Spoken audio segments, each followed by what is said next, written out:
আমি Suparna. Welcome to my channel. তোমরা যারা প্রথমবার আমার ভিডিও দেখছো, তোমাদেরকে বলে রাখি, আমি কিন্তু এই দুদিন আগেই ঘুরে আসলাম দীঘা থেকে। এইবারে দীঘা ঘুরতে যাওয়ার প্রধান উদ্দেশ্যই ছিল জগন্নাথ মন্দির দেখা। সেই জন্যই দীঘাতে এসে প্রথম দিন পৌঁছে গিয়েছিলাম সন্ধ্যের দিকে জগন্নাথ মন্দিরে। জগন্নাথ মন্দিরে ঢোকার আগে হাত পা ধুয়ে জুতো খুলে কপালে তিলক কেটে আমরা পৌঁছে গিয়েছিলাম মন্দিরের ভেতর। আর ঠিক সন্ধে আরতি তখনই শুরু হয়। মন্দির কিন্তু বিকেলবেলা খোলা থাকে 4টে থেকে 8টা পর্যন্ত, কিন্তু তোমরা ভোগ খেতে চাইলে তোমাদের দুপুরবেলাতেই পৌঁছে যেতে হবে।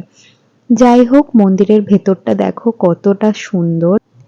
এখন আমার লাইফের এতটা খারাপ একটা সিচুয়েশন চলছে, আমি সত্যিই জানি না কবে এই সময়টা হয়তো শেষ হবে বা আমি কতদিন হয়তো লড়াইটা করে উঠতে পারবো। এই লড়াইটা হয়তো আমার নিজের সাথে নিজের, মানে আমি জানি না এখান থেকে সারভাইভ করাটা আমার জন্য কতটা টাফ হতে চলেছে। তো এর মধ্যে এই ছোট একটু ঘুরে আসাটা আমার জন্য খুব দরকার ছিল।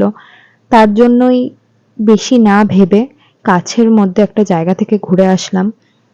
পজিটিভ থাকার জন্য, পজিটিভ ভাইব পাওয়ার জন্য আমার মনে হয় এই জায়গাটা ছিল বেস্ট। তোমরা কে কে দীঘার মন্দিরে এসেছো আমাকে অবশ্যই জানিও।